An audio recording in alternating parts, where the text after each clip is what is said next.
मी बोरकर गुरुजी, विश्वज्योतिषाचार्य, ब्रह्मांड ज्योतिष कार्यालय रावेर, जिल्हा जळगाव, महाराष्ट्र। रावेरचा पिनकोड नंबर आहे 425508 आणि माझा मोबाईल नंबर आणि व्हॉट्सअप नंबर एकच आहे, तो आहे असा 9850015558। आजची तारीख आहे 29 एप्रिल 2026, पहाटेचे 5:35 झालेली आहे आणि आज आहे वार बुधवार। ब्रह्मांड ज्योतिष कार्यालयाची कुठेही दुसरी शाखा नाही। मी स्वतः मार्गदर्शन करतो, माझ्या मार्फत कोणीही मार्गदर्शन करत नाही। यंत्रसिद्धी विनामूल्य आहे, त्याची दक्षिणा नाही, किंमत नाही। फक्त आपणाला 2 पाकिटं घ्यायची, एका पाकिटावर नाव टाकायचं आपलं, त्याला 25 रुपयाचे तिकीट लावायचे, 20 रुपयाची लावा, 25ची लावा, 30ची लावा आणि ते पाकिट दुसऱ्या पाकिटात टाकून स्पीड पोस्टाने माझ्याकडे पाठवा। माझ्याकडे आपलं पाकिट आल्यावर आमच्या संबंधित विभाग हा त्याच्यामध्ये 3 यंत्रसिद्धी घालून तुम्हाला पाठवून देतील। यंत्रसिद्धी ही अभिमंत्रित केली असल्या कारणाने आपल्याला विशेष स्थापनविधी, अभिषेक वगैरे काहीही करण्याची गरज नाही। संपूर्ण तयारी करून आम्ही तुम्हाला देत आहोत। फक्त आपलं कार्य असं आहे की ही काच फ्रेम करायला हवी। काच फ्रेम केल्याने काय होते, केला स्फटिकाचं रूप प्राप्त होते आणि हे लवकर प्रभावित होतात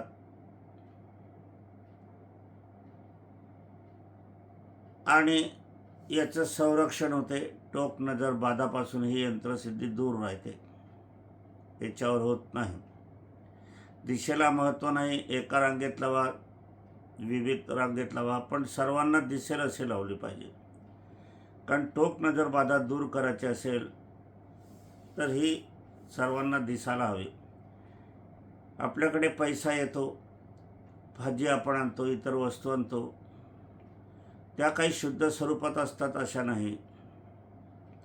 एखादी भाजीची जुडी खाली पडलेली असते रस्त्यावर ठेल्यातून आणि मग तो विक्रेता ती भाजीची जुडी ठेल्यावर ठेवतो आणि तीच जुडी आपल्या घरात येते। पैसा काही अशुभही असतो, अशुभ लोकांच्या मार्फत किंवा अशुभ चलनामार्फत येतो आणि आपण तो तसाच संसारात वापरतो, व्यापारात वापरतो, व्यवसायात वापरतो, इतर कामासाठी वापरतो, शुभ कार्यासाठी वापरतो, मंदिरात टाकण्यासाठी वापरतो, एखाद्याला प्रेझेंट देण्यासाठी वापरतो, पण तो मुळातच अशुभ असतो। म्हणून तो ह्या यंत्रसिद्धीच्या प्रभावात येईल, तो शुद्ध होईल। फार मोठं काम आहे या यंत्रसिद्धीचं। आजपर्यंत अशी यंत्रसिद्धी निर्माण झालेली नाही आहे। शंकराचार्याच्या नेतृत्वाखाली, त्यांच्या मार्गदर्शनाखाली प्रिंटिंग माझी आणि अभिमंत्रित करून त्यांचं कार्य, अशी यंत्रसिद्धी आहे। ज्या श्रद्धा असेल तरच मागवावी। आपण मागवाल आणि टाकून द्याल किंवा इतरांना द्याल ती गोष्ट वेगळी आहे, पण टाकल्यावर यंत्रसिद्धी, तीच यंत्रसिद्धी दुसऱ्याला कामास आली असते। श्रद्धा असली, भाव असला, यश मिळते। काही तुरंत मिळते, काही कालांतराने मिळते, काही वंशपरंपरागत असते। कुठलीही गोष्ट वंशपरंपरागत जी आहे ती फार महत्त्वाची असते। आजोबाची, पणजोबाची, वाडवडिलांची जी वस्तू आहे त्या फार पवित्र असतात। काही जण काय करतात, अशा व्यक्ती निधन झाल्यावर त्यांच्या वस्तू टाकून देण्याचा प्रयत्न करतात। तर मुळीच टाकू नका, त्या वापरा। आजची तारीख आहे 29/4/2026, पहाटेचे 5:39 झालेले आहे. आज वार बुधवार आहे. आपण मे महिन्याचं भविष्य परिपूर्ण मे महिन्याचं भविष्य कथन मेष, वृषभ, मिथुन, कर्क, सिंह, कन्या मागच्या व्हिडिओत केलं. या व्हिडिओमध्ये आपण तुला, वृश्चिक, धनु, मकर, कुंभ आणि मीन राशीचं करणार आहोत. भविष्य कथन प्रत्येकाला आवश्यक आहे. जसा रेल्वेचा टाईमटेबल असतो, एस टीचा टाईमटेबल असतो, टी व्हीचा टाईमटेबल असतो, शाळेचा टाईमटेबल असतो, तसा हा जीवनाचा टाईमटेबल आहे असं म्हणायला हरकत नाही. मे महिन्यात आपल्याला काय घडणार आहे, सुखाचं, दुःखाचं, समस्याचं, कष्टाचं, आनंदाचं, हौसेचं, मौजेचं, या सगळं आपल्याला ह्याच्यातून कळते. काहीसा भाग खरा असतो, काही खरा भाग आपल्या बाबतीत नसतो. कारण या ज्या राशी आहे या सार्वजनिक राशीची आहे. याच्यावरून प्रत्येकाच्या कुंडली पाहून हे भविष्य कथन नसते, हे लक्षात घ्या. दिवाळी अंक देशदूत, दिशावर व्यापार, अशा अनेकाच्या माध्यमातून भविष्य कथन माझं असते. ग्रहांकित तंत्रमंत्र या मागील 2 दिवाळी अंकात माझं लेखन होतं. दिवाळी अंकात जे लेखन असते ते फार महत्त्वाचं असते. असो, आजच्या कार्याला आपण सुरुवात करण्यापूर्वी माझी पत्नी स्वर्गीय सौ निर्मलाबाई बोरकर यांना अभिवादन करूया आणि आजच्या कार्याला सुरुवात करूया. मे महिना 2026चा तुला राशी, वादापासून दूर राहावे. कुठलीही भानगड असेल, काही असेल, मग ते ऑफिसची असो, दुकानदाराशी असो, शेजाऱ्यापाजाराची असो, इतर मार्गाची असो, वाद करू नका, शांततेने राहा. तुला राशी समस्त स्त्री पुरुषांना 2026 या वर्षामधील मे महिना सुरुवातीचा काळ हा अत्यंत सुखाचा जाणार आहे. वा रे वा, शाबास. आपणास या काळात आपले जीवन आयुष्यात अनेक चांगल्या घटना घडणार आहेत. आपल्यासाठी काही इच्छा असल्यास त्या इच्छा पूर्ण पण होणार आहे आणि आपल्याला आनंददायक वार्ता पण येणार आहे. या महिन्यात गोड धोड पदार्थ खाण्याचे योग पण आहे. आपली इच्छा असल्यास त्या मार्गी लागतील किंवा त्या पूर्ण पण होणार आहेत. आपण अविवाहित असाल तर आपणाला योग्य तशी स्थळे पण येणार आहेत. या ग्रहयोगाचा लाभ आपण घेऊन शुभमंगल सावधान करून टाकावे. ज्याचे विवाह होऊन बरीच वर्ष झाली पण संतती नाही, अशांना संततीचा लाभ पण या महिन्यात संततीची वार्ता घेऊन येणारा ठरणार आहे. उपासना आराधना असल्या, आपल्या पाठीशी आपण केलेल्या असल्या तर त्याचा नक्कीच लाभ होतो. आई वडिलांच्या आशीर्वादाची या संततीच्या ठिकाणी अत्यंत गरज असते. कारण त्यांच्याच आशीर्वादाने पुढचा वंश चालणारा असतो. म्हणून आई वडिलांचे आशीर्वाद रोज घेणे. आई वडील दूर असतील, तुम्ही कामानिमित्त, नोकरीनिमित्त दूर असाल तर पहाटेची सुरुवात आई वडिलांच्या आशीर्वादानं. आता मोबाईल आलेले आहे, ठराविक वेळ ठरवून घ्यावा आणि आई वडिलांची विचारपूस करावी.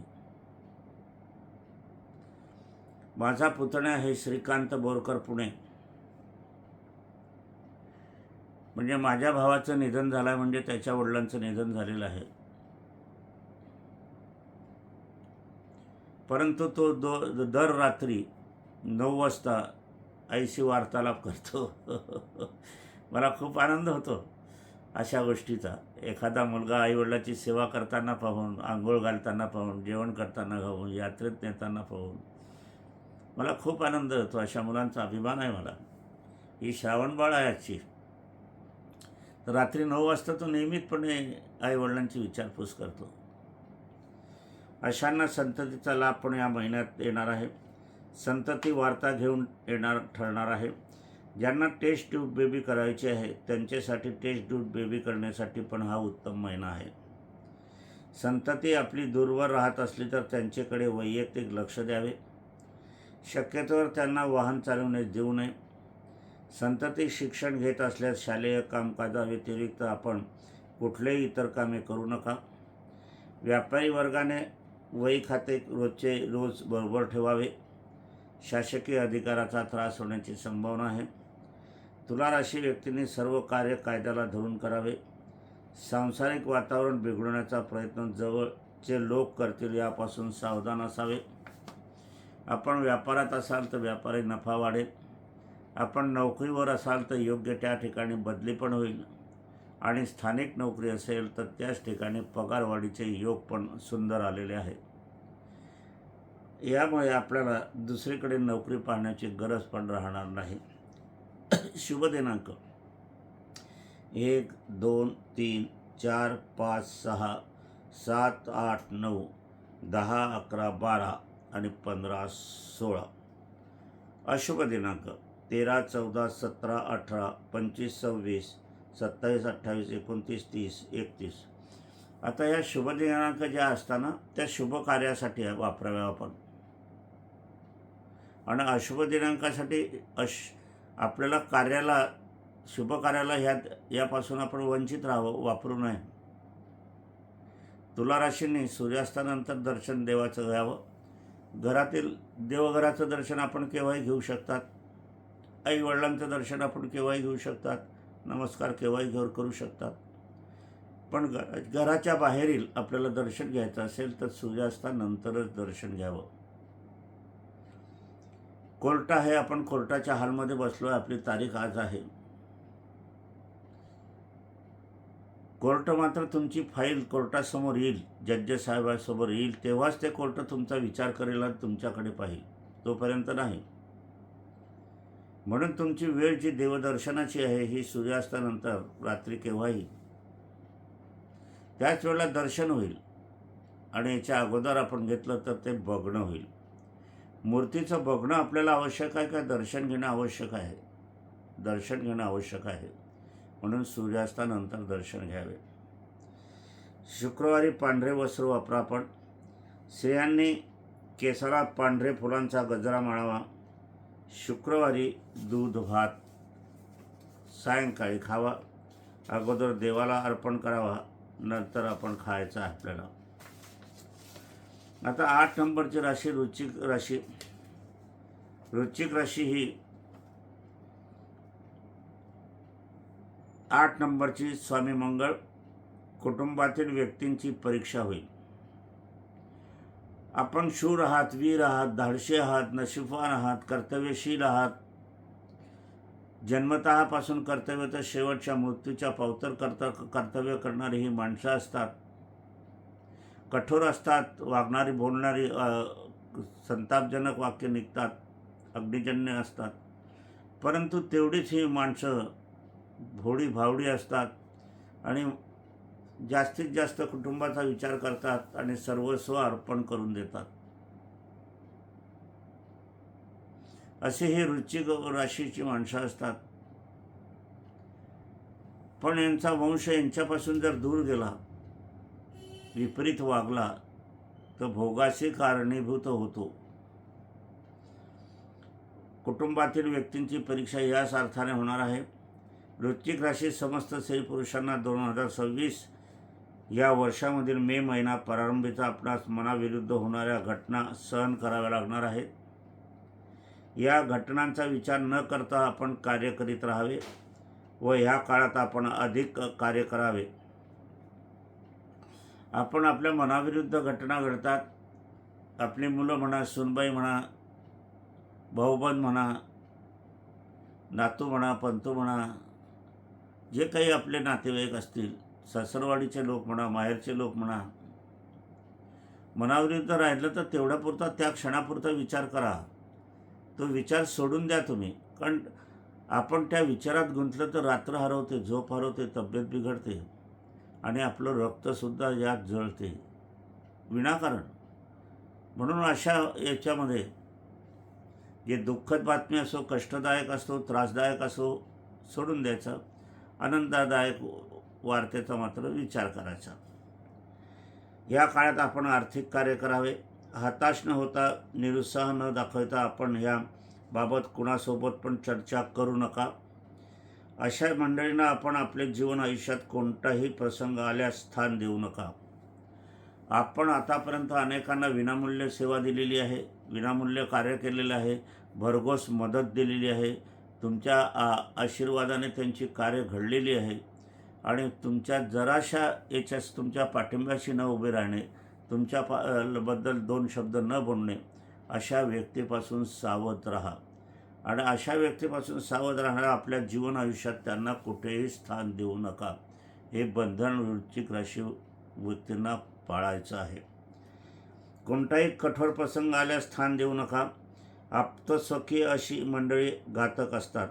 आनंदाचे प्रसंग असो, दुःखद प्रसंग असो, हे आली काय नाही आली काय अशा स्थितीत आपल्याला वावरायचं आहे.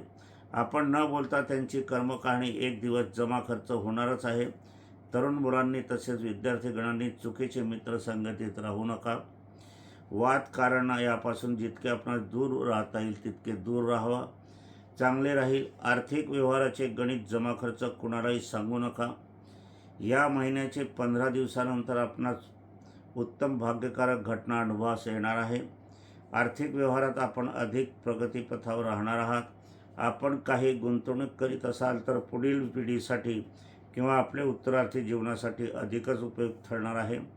पती पत्नीमध्ये सुंदर प्रेममय वातावरण राहील. दुःखाचे प्रसंग आले तरी सांभाळून राहावे. दूरवरचे प्रवास घडणार आहे. नवे मित्रमैत्रिणींचे संबंध जुळणार आहे. नातेवाईक रक्ताचे असले तरीही मात्र कसोटीवर कसूनच व्यवहार करावा. व्यवहार न केलेले बरे. शुभ दिनांक आहे 3, 4, 5, 6, 7, 8, 9, 10, 11, 12, 13, 14, 17, 18, 21, 22, 23, 24, 25, 26, 30, 31. अशुभ तारखा आहे 1, 2, 15, 16, 19, 20, 27, 28, 29.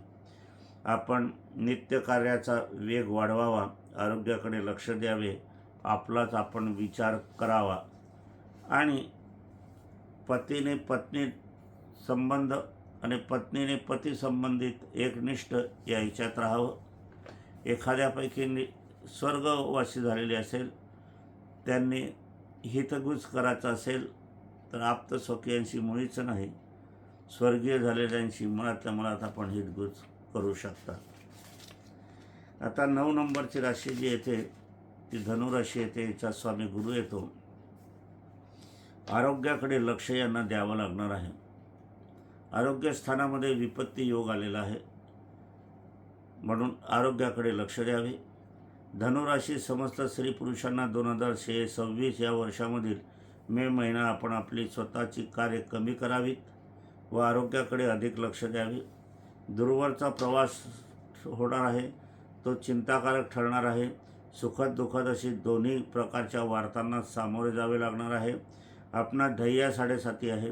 कुटुंबभावी मातृभावी असल्याकारणाने अचानकपणे कष्टकारी घटना समोर येतील. आप्तस्वकीय संबंधित दुःखद वार्ता येण्याची संभावना आहे.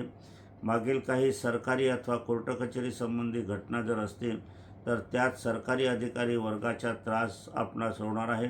यात स्वार्थ साधणारी मंडळी आपला स्वार्थ साधून जातील आणि जी नको माणसे आहेत त्याच माणसांपासून आपण त्यात अडकण्याची संभावना आहे.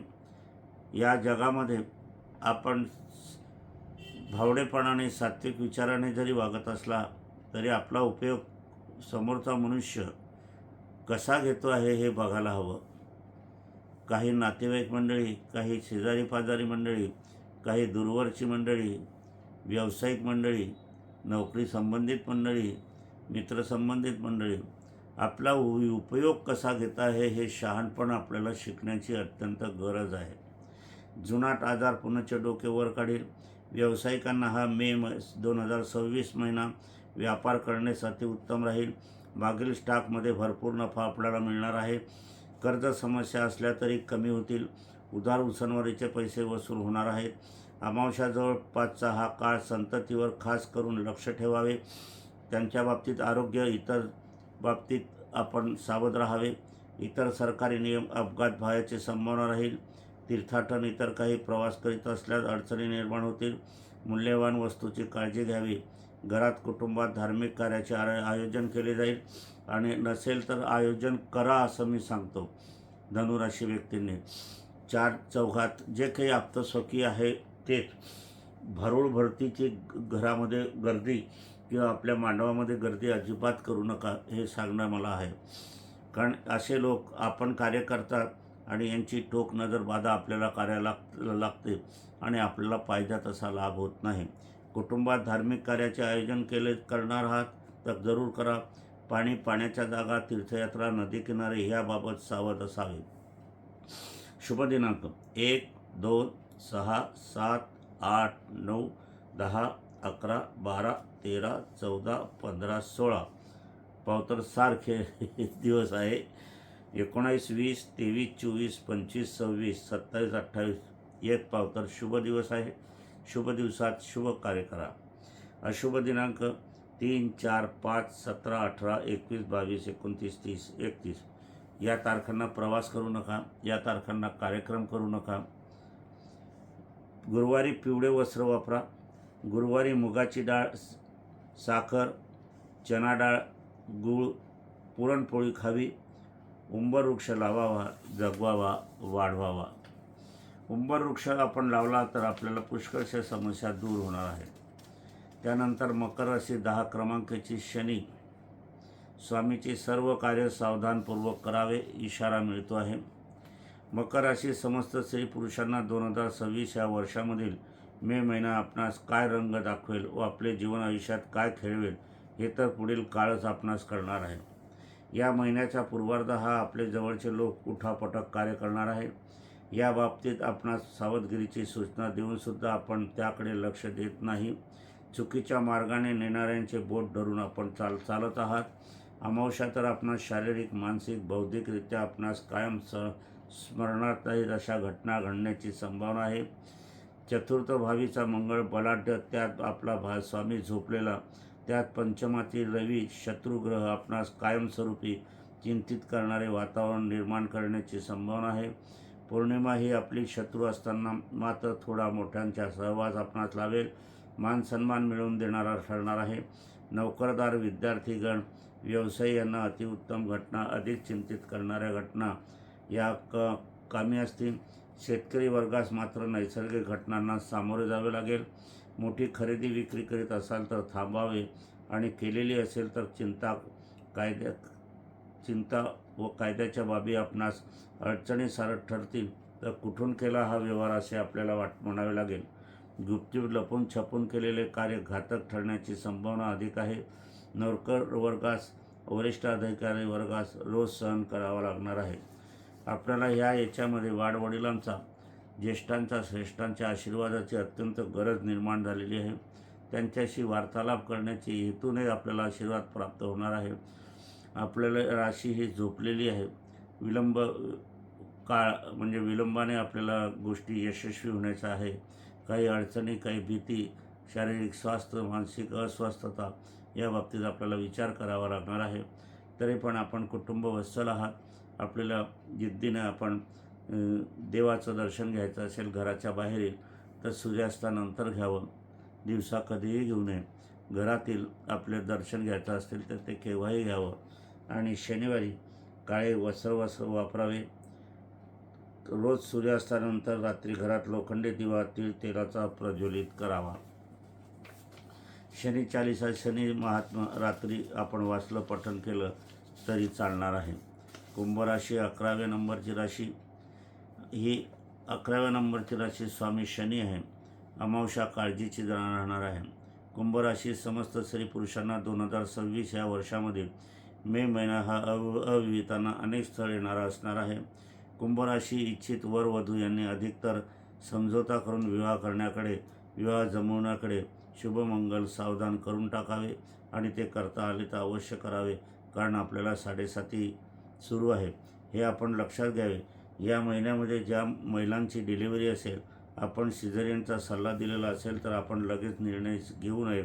2-3 डॉक्टरांना सरकारी दवाखान्यात किंवा 2-3 डॉक्टरांना आपली प्रकृती दाखवावी आणि ह्या डॉक्टरांचा सल्ला दुसऱ्या डॉक्टरांना दाखवू नये, सांगू नये. कारण काय होते, बहुतांशी मला आमचा अनुभव आहे की पहिल्याने परीक्षण योग्य केलं असेल म्हणून दुसरे त्याच मार्गाने जातो. म्हणून तसं वाचवा. लोभापासून दूर व्हा व फसवेगिरीपासून आपण सावध असावे. कोणत्याही प्रकारचे आर्थिक आव्हान स्वीकारू नये. जुगारापासून दूर राहावे. शेतकरी वर्गाने अत्यंत सावधगिरीने कार्य करावे, कारण हा आपला सगळाच दगा देण्याचा प्रयत्न करणार आहे. नैसर्गिक आपत्ती संभावना आहे. टोक नजर बाधा आपण मानत नसले तरी त्याचा अनुभव आपल्याला घ्यावा लागणार आहे. धर्मकार्य करताना गोत्र, कुळदेवी, कुळदेवता, वाडवडील धर्म नियमांचे पालन करावे. प्रेमविवाह करणे सुरू असल्यास सावध असावे, त्यात फसवले जाण्याचे योग आहे. नोकरी इच्छुकांना नोकरीच्या संधी प्राप्त होतील. दुसरीकडे नोकरी बघणाऱ्यांनी तूर्त आहे तिथेच कार्यरत राहावे. याच दिवाळीच्या ठिकाणी किंवा याच ठिकाणी पगार वाढवणार आहे. प्रवास करणे चिंताकारक आहे. जवळ 100 किलोमीटरच्या आत प्रवास करावे. दूरवर प्रवास करणे घातक ठरणार आहे. असं असताना गाडी सर्व्हिसिंग करूनच प्रवासाचा आरंभ करावा. कुंभ राशी ही शनीची राशी आहे. शनी हा या ठिकाणी स्वस्थ अवस्थेत असतो आणि उघड्या डोळ्यांनी पाहत असतो. आपण जे काही कार्य करत असाल ते लपून छपून कुठेही केलं, कुठल्याही ठिकाणी कोपऱ्यात केलं, अंधारात केलं तरी शनी पाहणार आहे, लक्षात घ्या. शनी तुम्हाला देणारा पण आहे, पण शनी मात्र घेणारा पण ठरतो. तुमचं अपकृत्य असेल तर तरी कुंभराशींनी बहुतांशी आपण प्रामाणिकपणे राहावं. शुद्ध आहार, शुद्ध आचरण आणि सत्यतेचं वागणं ठेवावं, म्हणजे आपल्याला शनी हा धनी होईल. शुभ दिनांक 1, 2, 3, 4, 5, 6, 7, 10, 11, 12, 13, 14, 15, 16, 17, 18, 19, 20, 23, 24, 27, 28, 29, 30, 31 हे शुभ दिनांक आहे. या दिवशी शुभ कार्य करू शकता. अशुभ दिनांक 8, 9, 21, 22, 25, 26 आहे. उपासना कुळदेवी, कुळदेवता यांचे पूजन नित्य सायंकाळी करावे. पुष्पहार आणि दिवा लावावा, दिवा प्रगट करावा आणि प्रसाद चढवावा. कुळदेवतेचं दर्शन घेणं जरुरीचं आहे, पण कुळदेवतेचं दर्शन घेताना सहकुटुंब सहपरिवार करावला असेल तरच तुम्हाला कुळदेवतेचा लाभ मिळेल, नाही तर नाही. कुळदेवता कोणापासून आली आहे हे लक्षात घ्या. तुमच्यापासून स्वतःपासून कुळदेवता मुळीच आली नाही. पत्नीपासून मुळीच आली नाही. मुलाबाळापासून मुळीच आली नाही. नातवापासून मुळीच आली नाही. शेजारी पाजारीपासून मुळीच आली नाही. माहेरापासून मुळीच आलेली नाही. स्त्रियांच्या कुळदेवता हे वाडवडिलापासून आलेले आहे. स्वर्गीय असेल तरी मात्र काही मातापिता स्वर्गीय असले तरी मात्र त्यांना विचारून नमस्कार करून त्यांचे फोटो त्या ठिकाणी नेऊन तर पूजन केलं तर अवश्य होईल. आणि जीवितावस्थेत असले तर त्यांना सोबत नेले तरच कुळदेवतेचा लाभ होईल, नाहीतर मुळीच होणार नाही, मुळीच होणार नाही, मुळीच होणार नाही. मे 2026 मीन राशी. स्वामी गुरु. खोटे बोलणे टाळावे आहे. खोटे बोलण्याची शर्यत आपण लावलेली आहे असं दिसते. मीन राशी समस्त स्त्री पुरुषांना 2026 या वर्षामधील मे महिना हा आपणास फार संयमित राहावे लागणार आहे. शनीने आपले कर्माचा हिशोब तपासणी सुरू केलेले आहे, हे सावध राहा. देवधर्म, संसार, मातापिता, सासू सासरे, महिलांचे याच्या बाबतीत कर्तव्य, तसेच असत्य बोलणे, खोटे बोलणे, लपून कार्य करणे या बाबतीत शनीची नजर आपणावर आहे. ज्यांनी दिलेलं आहे, ज्यांनी भरघोस मदत केलेली आहे, आई आहे, वडील आहे, यांचं स्वागत समारंभ आणि त्यांच्या इच्छा पूर्ण करण्याचा प्रयत्न करा. जे स्वर्गीय झालेले असतील त्यांची नित्य पूजा करा. महिनाभर खास करून असणार आहे. शनीची नजर महिनाभर अगदी आपलं हिशोब तपासणीला बसलेले आहे शनी. आपण अंतिम टप्प्याची 7.5 सुरू आहे, हे लक्षात ठेवावे. खूप अडचणी येतील. लांबवरचे प्रवासात दगा फटकावण्याची संभावना आहे. काय होते काय होत नाही ह्या गैरसमज मनातून काढून टाकावा असा हा काळ आहे. आपल्या आयुष्यात हा काळ आलेला आहे. अमावस्या ही दातांचे दुखणे, किडनी विकार, पडण्याचा धोका, डायरिया असले विकाराची संभावना आहे. काही वेळा रस्ता मोकळा दिसेल, ऐनवेळी चक्का जामची स्थिती येते. त्याप्रमाणे व्यवहारात सुखता आली तरी अडचणी बऱ्याच उभ्या राहणार आहे. घरातील लहान मुलांच्या तब्येतीकडे आपण लक्ष द्यावे. व्यापारी वर्गाने भाव ताव स्थिती बघत कार्य करावे. मीन राशीतील अथवा शनी संबंधित आडनाव असे राजकारणी व्यक्तींना जवळची मंडळी आपणापासून दूर जाणारी आहे. पेरलेले आहे तेच उगवणारे आहे. अर्थात आर्थिक नुकसानीचे फसवणुकीचे योग आहे. विद्यार्थी वर्गात अतिउत्तम दिवस जाणार आहे. मातृसेवा मात्र कठीण प्रसंगी सावरून नेणारी आहे. पितृसेवा त्याच्या पाठोपाठ तुम्हाला लाभदायक ठरणार आहे. 7:30 आशीर्वादाची गरज असते हे लक्षात घ्या. शुभ दिनांक 3, 4, 5, 6, 7, 8, 9, 13, 14, 15, 16, 17, 18, 19, 20, 21, 22, 25, 26 आणि 30, 31 ह्या दिनांक जे आहे या ठिकाणी आपण शुभ कार्य करावे. पुढच्या दिनांक अशुभ दिनांक आहे 1, 2, 10, 11, 12, 23, 24, 27, 28, 29 या काळी प्रवास करू नये किंवा शुभ कार्य करू नये. उपासना, मातृपितृ सेवा, मातृपितृ इच्छा पूर्ण कराव्या. गुरुवारी मुगाच्या डाळीची खिचडी खावी. पिवळे वस्त्र धारण करता आले तर करा. आपण जिथे कार्य करतात ती पिवळ्या रंगाची सीट करा आणि एकमुखी दत्ताचीच पूजन अर्चन करा. पहिला प्रथम आपली कुळदेवता जी आहे ती कुळदेव आहे ते माता पिता आणि नंतर मात्र आपले जे स्थान आहे ते एकमुखी दत्ताचंच आहे, इतर कोणाचंही नाही. असो, 12 राशींची भविष्यवाणी झालेली आहे.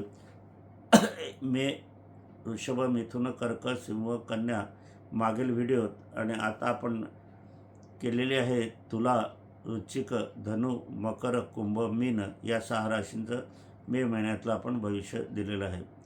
मासिक भविष्य देण्याचा प्रयत्न आपण करत आहोत. पुष्कळांची मागणी आहे, आग्रह आहे म्हणून आहे.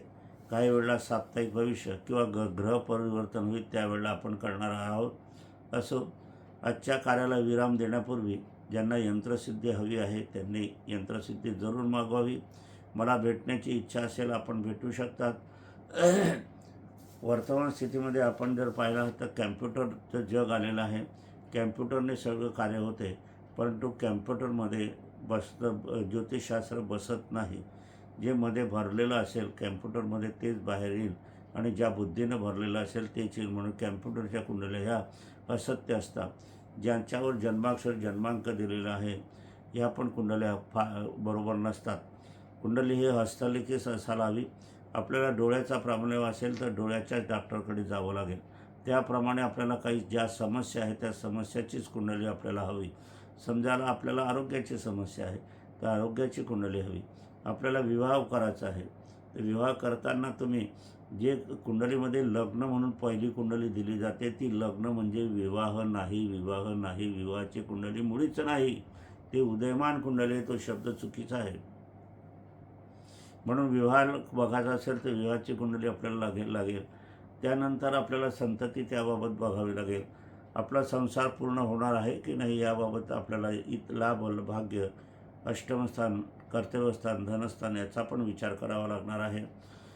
विवाहाच्या प्रश्न सोडवताना मात्र लक्षात ठेवा की विवाहाच्या आपण जन्मतारीख, जन्मवेळ, जन्मठिकाण दिला, आपण काय करीत आहात, आपलं नाव, आपल्या आईचं नाव, वडिलांचं नाव, आजोबाचं नाव आणि सरनेम हे आवश्यक असते. जन्मतारीख, जन्मवेळ आणि जन्मठिकाण आवश्यक असते. आपल्याला कुठल्या रंगाचं स्थळ मिळणार आहे, वर्ण कुठला आहे, कुठल्या दिशेचं स्थळ मिळणार आहे, वधूवराच्या दोघांच्या मध्ये अंतर किती राहणार आहे, जे येणारं स्थळ आहे त्याचा स्वभाव कसा आहे, अफेअर आहे का लफडा आहे का प्रेमविवाह आहे का शिक्षा कोर्टात कचेरीत होणार आहे का अल्पायुषी आहे का एखादा अनावृत रोग आहे का घटस्फोट होणार आहे का मृत्यूच्या दिशेने वाटचाल होणार आहे, दोघांचं जमणार आहे की नाही, स्वभाव दोघांचे कसे मिळणार आहे, सासू सासऱ्यासंबंधी कसे आहे, संतती अपत्य लाभ होणार आहे की नाही आणि सुखाचा संसार किंवा आपल्या विवाहाच्या बाबतीत परिपूर्ण मार्गदर्शन हे आपल्याला ज्योतिषशास्त्राच्या माध्यमातून आपल्याला मार्गदर्शन मिळते. परंतु यासाठी जाणकार ज्योतिषीच हवा. नोकरीबाबत, आरोग्याबाबत, शिक्षणाबाबत पुष्कळ काय असते, शिक्षण आपण मनमनाप्रमाणे घेतात, आईवडिलांच्या मर्जीने घेतात, दवाखाना टाकतात, काही टाकतात, कंपाऊंडर पण तुमच्या दवाखान्यात ट्रीटमेंटसाठी येत नाही, काळा कपडा घालतात, वकील होतात, आपण वकिलीत पण चालत नाही. याच्यासाठी आपल्या नशिबामध्ये कोणतं शिक्षण आहे हे अगोदरपासून शिक्षणाची कुंडली काढून त्याप्रमाणे आपण तपासून पाहायला पाहिजे. व्यवसाय करतानाही आपल्याला योग्य व्यवसाय आहे की नाही हे बघायला पाहिजे. वाडवडिलांचा व्यवसाय आहे आणि तुम्हाला तो चालत नसेल तर मात्र तो व्यवसाय बुडीत निघतो, गिराईकी निघून जाते आणि तोटा येतो आणि मग एक कर्जबाजारीपणा येतो. हे पण लक्षात ठेवायला पाहिजे. आपल्या नशिबात काय आहे हे बघण्यासाठी ज्योतिषशास्त्राशिवाय दुसरा पर्याय नाही. असो, मी बोरकर गुरुजी.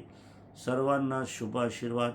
सुखाचा संसार आपला व्हावा, आपल्या मनातील इच्छा पूर्ण व्हावे, धनसंपन्न, आरोग्यसंपन्न, दीर्घायुष्य आपण व्हावे. हे कार्य माझी पत्नी स्वर्गीय सौ निर्मलाबाई बोरकर यांचं असल्याकारणाने त्यांचा स्वर्गातून आपल्याला आशीर्वाद मिळणार आहे. माझा पण आशीर्वाद आपल्याला राहणार आहे. हे व्हिडिओ जास्तीत जास्त शेअर करण्याचा आपण प्रयत्न करा. मी विनामूल्य तुमच्यासाठी काम करत आहे, मार्गदर्शन करीत आहे, वेळ काढून घेत आहे. आपण आता पाहिलं तर सकाळचे 6:11 झालेले आहे. जवळजवळ अर्धा तास आपल्याला आहे. माझं 4 वाजता उठून स्नान वगैरे झालं, पूजन झालं. माझी पत्नी स्वर्गीय झाली, स्वर्गवासी झाले असल्यामुळे त्यांचं पण मी पूजन केलं आणि तुमच्यासाठी मी हजर राहिलो. असो, आजच्या कार्याला इथेच विराम घेऊया. पुढच्या व्हिडिओत दुसरा विषय आपण घेऊया.